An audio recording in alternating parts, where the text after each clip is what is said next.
Clippers puputulan na ngayong season ang sumpa. Salamat kay James Harden. Cavs at Mitchell umaakyat na sa standings. Boston Celtics easy win kontra Utah Jazz. At Curry pagod ng magpaasa sa mga kalaban. Ngunit bago ang lahat, kung gusto nyo ng matibay na basketball shoes. New Adidas Fashion, mabibili lamang sa halagang $1,299. Click lamang ang link sa comment section or bisitahin lamang ang tpen.com for more high-quality shoes. Si Tyrese Haliburton ay gumawa ng 18 points para sa Indiana's franchise record na mayroong 50 assists. At ang Pacers ay tinalo ang Atlanta Hawks sa score na 150-116 sa araw na ito, ang laban na nakuha na nila ang pang-anim na magkasunod na panalo. Si Haliburton, ang NBA assists leader ay nakapag-average ng 12.8 assists per game ay nakapagtala rin ng 10 points at 8 rebounds sa loob ng 25 minutes. Si Miles Turner ay ang nanguna kasama ang 27 points. Benedict Mathurin ay nakapagtapos rin ng 18 points, Bruce Brown na may 17th points at Aaron Nesmith na may 15th. Ang NBA highest scoring team, ang Indiana ay na-reached ang 150 points laban sa Hawks para sa pangalawang beses sa season na ito. Matapos silang nag-set sa league season high, na may 157-152 na panalo laban sa Atlanta noong November 21. Si DeJounte Murray ay ang nanguna sa Hawks kasama ang 30 points. Si Trae Young ay na-miss ang unang 7 shots, at nakapagtapos ng 13 points sa kanyang 4 out of 18 shooting. Siya ay naging 1 out of 11 mula sa 3. Ang Pacers ay nakapag-shoot ng 71% sa first half, at nanguna sa score na 78-54 matapos ang break. Ang Indiana ay nakapag-shoot ng 64% overall, habang ang Atlanta naman ay naging 43%. Ang Indiana ay naging 19 out of 39 mula sa 3-point range. Samantalang panalo ang Celtics sa laban sa Jazz, sa score na 126-197. Si Jason Tatum ay umiskor ng 30 points at naitama ang 5 3-pointers, para tulungan ang Eastern Conference leading Boston run na makuha ang panalo kontra Utah at ngayon nakuha na ang pang-7th victory sa loob ng 8 laban. Ang Boston ay kailanman hindi na-trailed, nanguna ng as much as 36 points sa first half at nagawa ang 17 tres sa gabi. Si Lauri Markkanen ay dumagdag rin ng 17 points para sa Utah, ang Jazz ay naipanalo ang 3 magkasunod. Habang sa kabilang laban naman, si Donovan Mitchell ay umiskor ng 26 points. Jarrett Allen na may 6 straight double-double, at ang Cleveland Cavaliers ay nakuha na ngayon ang second easy win sa 3 magkasunod na laban, over sa Washington. At tinalo ang Wizards sa score na 114-90 sa araw na ito.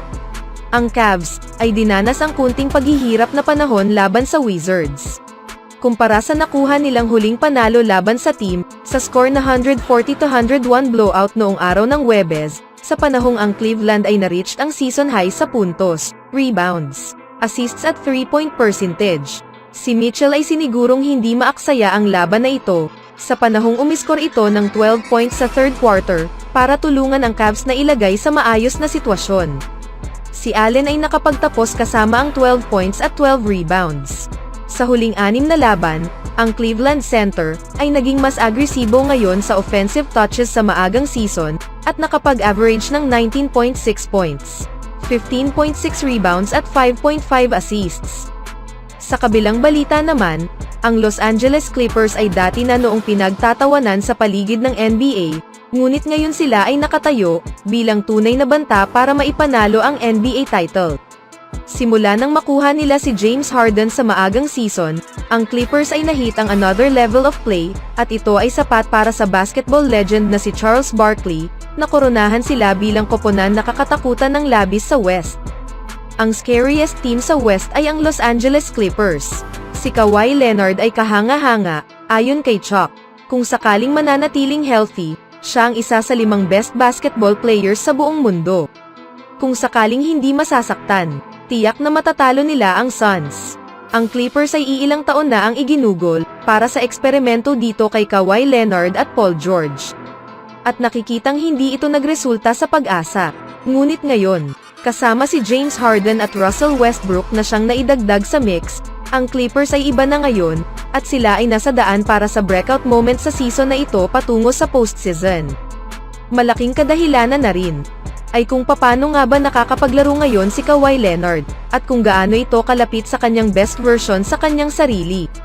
Sa katunayan, hindi maitatangging siya ang nanguna para sa Clippers sa season na ito, at pinaalala sa buong mundo kung gaano ito nakakatakot kapag healthy.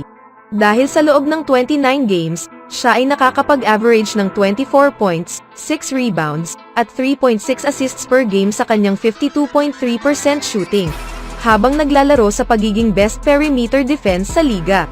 Sa season na ito, lalong-lalo na sa last 10 games nila, si Kawhi ay tunay na tanaw, tulad sa kanyang dating sarili, at ang Clippers ay naging unstoppable sa stretch, na naging 8 out of 2 para umakyat ang team sa 4th place sa standings. Habang naging maganda naman ang laban ng Golden State Warriors at Pistons. Ang Warriors ay naiwasan ang back-to-back catastrophic losses sa araw na ito. Tinalo nila ang Detroit sa score na 113-109. Less than 24 hours lang mga kaibigan, matapos nilang sinayang ang 16-point fourth quarter lead laban sa Nuggets, ang Warriors ay muntik itong maulit muli, laban sa worst team sa NBA. Ngunit sa second half sa back-to-back, ang efficient shooting sa mga veteranong sina Stephen Curry at Klay Thompson ay ang nagligtas sa panganib na ito. Habang si Curry ay pinangunahan ang team kasama ang 26 points, kumuha naman ng 19 points bilang pangalawa sa nanguna itong si Klay. At naging clutch sa Golden State. Ang parehong Splash Brothers ay nakapagtala ng 40% sa kanilang shooting sa field, at tanging naging 33% sa kanilang attempt sa tres. Habang wala ang kanilang top scorers para mag-generate sa offense, ang Golden State ay muling nakaasa sa depth. Si Dario Saric ay ang nanguna sa Dubs kasama ang 17 points. Naitama ang 3 tres sa proseso. Ang rookie na si Trayce Jackson-Davis at Brandon Podziemski, ang bawat isa ay umiskor ng 11 points off the bench. Si Jackson-Davis ay nagawa ang lahat ng 5 field goal attempts, at mayroong 9 rebounds. Si Podziemski ay dumagdag rin ng 5 rebounds at 5 assists. Ngunit, gayon pa rin ang mga mata ay nasa head coach na si Steve Kerr, na siyang nakatanggap ng massive criticism, matapos sa kanilang huling laban sa pagkatalo, kung papano nga ba nito hahawakan ang rotation. Ngayon si Moses Moody ang nakatanggap ng 6 fourth quarter minutes, ang kanyang una mula sa mga nakaraang laban nila. And then sa closing minutes ang Splash Brothers na ang tumapos kasama ang trio youngster na sina Podziemski, Kuminga, and Jackson-Davis. Sa wakas si Curry ay ang bumuhat sa lamang ng Warriors. Nakapag-draw ng mga iilang foul, at naitama ang 2 pares na 3-pointers para ma-retake ang lead. Iilang excellent defense mula naman kay Thompson, ay ang tumulong na rin para pigilan ang mga multiple stops. Habang si Curry ay ang nagtrabaho sa scoring at dinala ang team sa score na 110-103 lead. Si Curry ay umiskor ng 14 sa Warriors' last 16 points across sa final 2.58 minutes sa regulation. Kabilang na ang highlight reel na ito. To go, but now they trail by 4. And he has that ability, George, to just dribble you into this. And when the game is on the line, you know where they're going. Everybody knows where they're going.